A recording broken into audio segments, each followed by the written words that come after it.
과정입니다. 2020년 공주냉동 기계기사 3회 필기시험 공기주화 41번부터 45번까지를 풀어보도록 하겠습니다.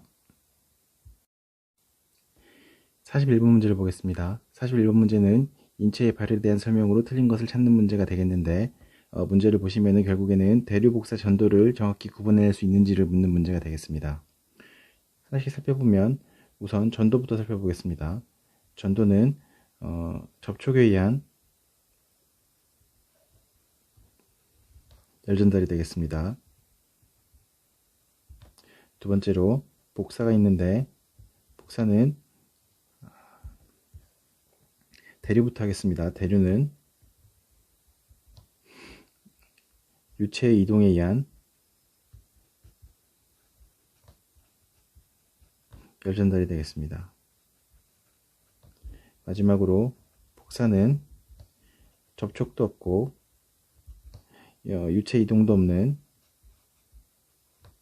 열전달이 되겠습니다. 각각의 원리에 대해서 살펴보면 전도가 일어나는 조건은 인접한 분자의 진동이 인접한 분자로 그 에너지가 전달되는 그런 현상입니다. 그래서 기계기사 수준에서 이해하기로는 두 고체 사이의 열전달 이라고 생각하시면 틀린 일이 없으실 것입니다. 두 번째는 유체 이동에 의한 열전달은 에너지를 갖고 있는 어떤 유체가 그 자체로 이동을 하면서 열이 전달되는 그런 현상입니다. 기계기사 수준에서는 유체의 이동이라는 키워드로 이해하시면 되겠습니다. 복사의 경우는 분자가 구조를 변화할 때 전자기파 형태로 에너지가 방출되는 그런 형태가 되겠습니다. 기계기사의 수준에서는 태양열 복사를 열의 복사를 연상하시면은 헷갈리지 않고 이해하실 수 있으실 것입니다.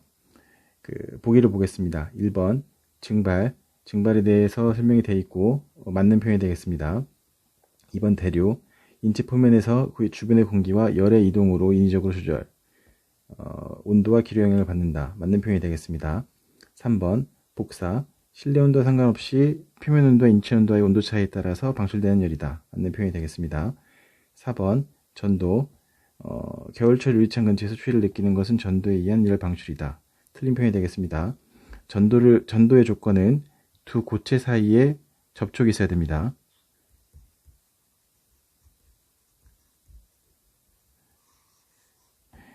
보기에서는 근처에 갔을 때 추위를 느낀다 했기 때문에 전도보다는 대류의 조건이 되겠습니다. 따라서 정답은 4번이 되겠습니다. 다음 문제로 넘어가겠습니다.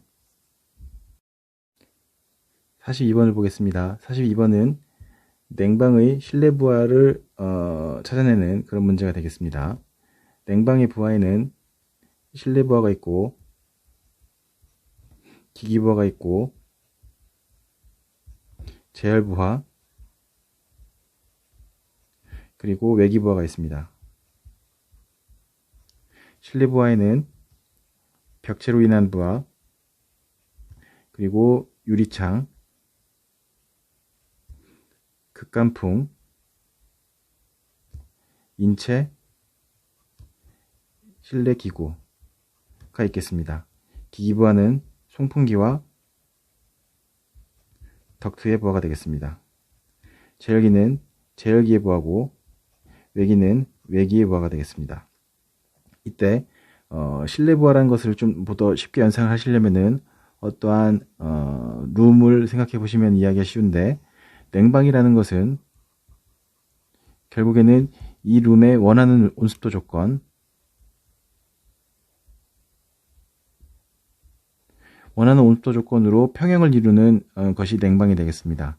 즉 급기로부터 공급되는 공기와 이 룸에 얻고 있는 열량과 서로 평형을 이루는 것이 냉방이 되겠습니다. 이때 열원은 벽체로부터의 열이 있을 것이고 유리창으로부터 열이 있을 것이고 문으로부터 열이 있을 것인데 이때 문틈으로 들어오는 공기는 실내 부하로 처리된다는 것을 주의하시기 바랍니다. 문제를 보시면 외기의 도입으로 인한 취득 열량, 이것은 내기 부하가 되겠습니다. 2번 극간풍에 의한 취득 열량, 벽지로부터의 취득 열량, 유리로부터의 취득 열량은 전부 실내 부하가 되겠습니다. 극간풍은 결국 유리창과 문에서 발생하는 열량이라고 이해하시면 편하실 것입니다. 정답은 1번이 되겠습니다. 다음 문제 넘어가겠습니다.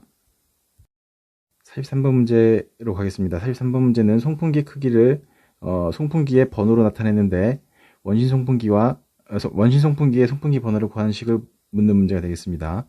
이 문제는 3, 4년 주기로 계속 반복돼서 출제되는 유형인데 방법이 없습니다. 외우는 수밖에 없습니다. 첫 번째 형태가 충류 송풍기의 크기를 나타내는 번호이고, 두 번째 형태가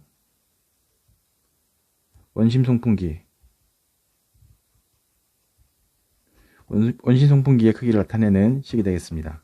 정답은 2번이 되겠습니다. 암기를 해주시기 바랍니다. 다음 문제로 넘어가겠습니다. 44번 문제를 보겠습니다. 44번 문제는 습공기 선토에 나타낸 과정과 일치하는 장치도를 구하는 문제가 되겠습니다. 습공기 선도를 살펴보면 1번이 외기인데 이 외기가 먼저 예냉이 되고 예냉이 된 이후에 실내 공기와 혼합이 되어서 4번 지점에 이르르며 4번에서 냉각 과정을 거쳐서 5번에서 2번으로 그 SHF선을 따라서 현열비를 따라서 다시 가열되는 그런 형태의 과정이 되겠습니다. 이때 5번에서 2번을 잇는 이 선을 SHF 곡선이라고 합니다. SHF 곡선은 HFF는 현열 플러스 자멸분의 현열로서 실내에서 취득하는 열의 현열비가 되겠습니다. 문제를 보시면 예냉이라는 말이 빠졌습니다. 문제에서 보시면 예냉을 포함하고 있는 장치는 2번밖에 없기 때문에 정답은 2번이 되겠습니다. 1번부터 나머지도 한번 살펴보겠습니다. 습공기 선도에서 그리는 방법을 알고 계시면은 이런 문제를 틀릴 일이 없겠습니다. 제가 제 재생 목록을 보시면은 실기 강의 중에 이런 습공기 선도의 장치도를 표현하는 방법을 특강으로 올려놨으니까 한번 이 과정이 어려우신 분들은 참고하시기 바랍니다. 1번을 보시면 외기와 환기가 혼합하게 되는데 이때 가열 코일이기 때문에 이때의 온도 조건은 외기가 차가운 조건이 되겠습니다. 따라서 1번 외기를 1번 이 지점으로 잡고 따뜻한 내기와 함께 만나는 혼합된 지점을 3번으로 하고 3번에서 가열이 된 후에 가습을 하고 가습 이후에 다시 5번으로 올라가는 이런 형태가 되겠습니다. 이때 4번과 5번을 잇는 이 지점, 이 곡선은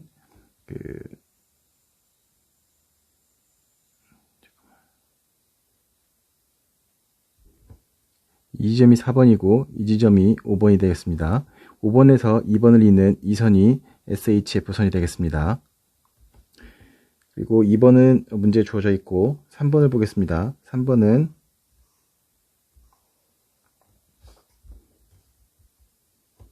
냉각 코일이 있기 때문에 외기의 조건은 여름 조건이 되겠습니다.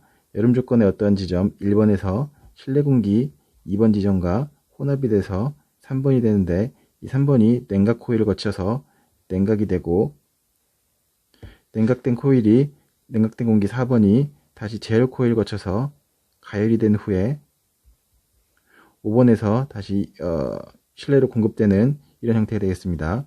이때 이 선이 SHF선이 되겠습니다. 마지막으로 4번의 경우를 보겠습니다. 4번은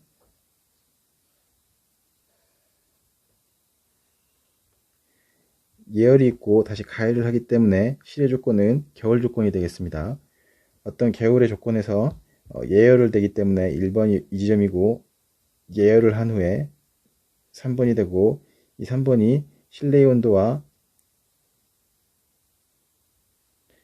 혼합이 돼서 4번에 이르르고 4번이 다시 가열이 되고 그래서 5번이 되고 가열이 된 후에 가습을 거치기 때문에 이 지점이 5번이 되고 5번에서 다시 2번으로 잇는 이런 형태가 되겠습니다. 이때는 이 선이 SHF선이 되겠습니다. 이런 식으로 실제로 그려본 연습을 한번 해보시면은 이런 같은 유형을 헷갈리지 않고 풀어낼 수 있으시겠습니다. 그래도 헷갈리시는 분은 제가 본문에 링크를 달아둘 테니까 그 링크를 한번 확인해 보시기 바랍니다. 다음 문제로 넘어가겠습니다. 15번 문제입니다. 인위적으로 실내 또는 일정 공기를 사용 목적으로 적합하도록 공기조하는 데 필요에 있어서 고려하지 않아도 되는 것을 찾는 문제입니다. 1번 온도, 습도, 기류는 공기조화의 조건이기 때문에 당연히 고려해야 되는 조건인데 색도는 색이기 때문에 전혀 고려하지 않아도 되는 조건이 되겠습니다. 약간 황당한 문제가 나왔는데 이런 문제를 틀리시면 안 되겠습니다. 여기까지 하겠습니다. 본 과정 중에 질문 있으신 분은 댓글 남겨주시면 바로 확인해서 빠르게 답변을 달아드리도록 하겠습니다. 도움이 되셨으면 좋아요와 구독 부탁드리겠습니다. 감사합니다.